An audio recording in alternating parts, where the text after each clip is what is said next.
بسم الله الرحمن الرحيم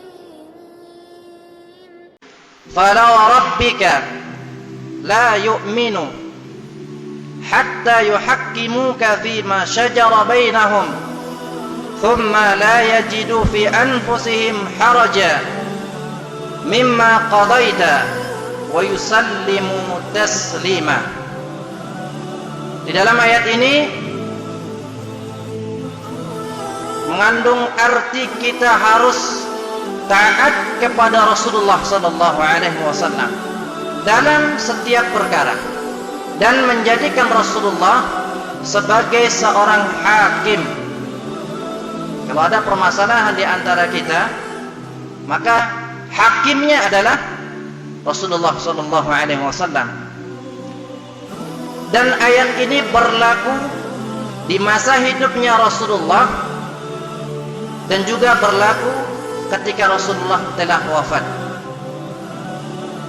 Jadi kalau kita bermasyarakat punya masalah problematika, baik itu antar keluarga, yaitu suami dan istri, punya masalah yang ribet, nggak bisa diselesaikan dengan baik dengan kekeluargaan, maka kita biasanya mengajukan kepada pihak yang berwenang, kepada qadhi, kepada hakim.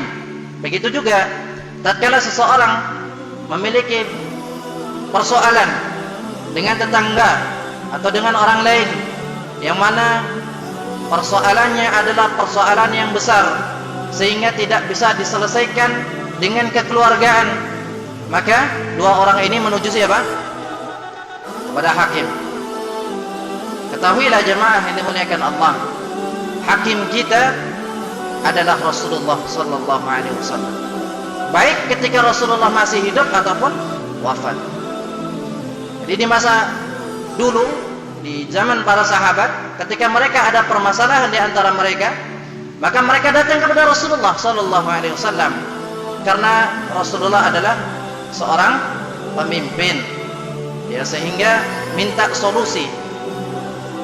Begitu juga kita sekarang, ketika ada masalah, datanglah kepada Rasulullah.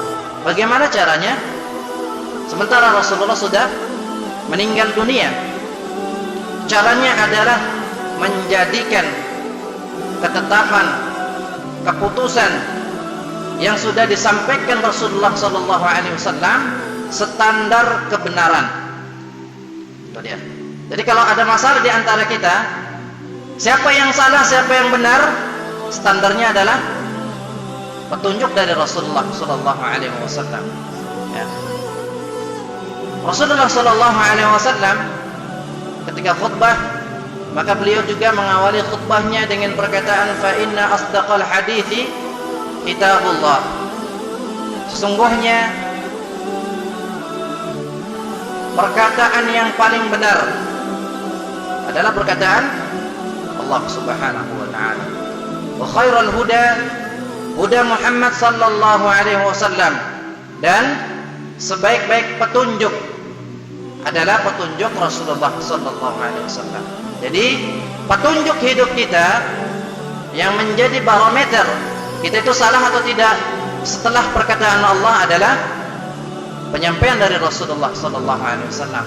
Maka kita butuh belajar. Ya. Kemudian Rasulullah mengatakan di dalam khutbahnya di awalnya, maka Rasulullah mengatakan, ya, sesungguhnya keburukan yang paling buruk adalah sesuatu yang baru, yaitu bid'ah.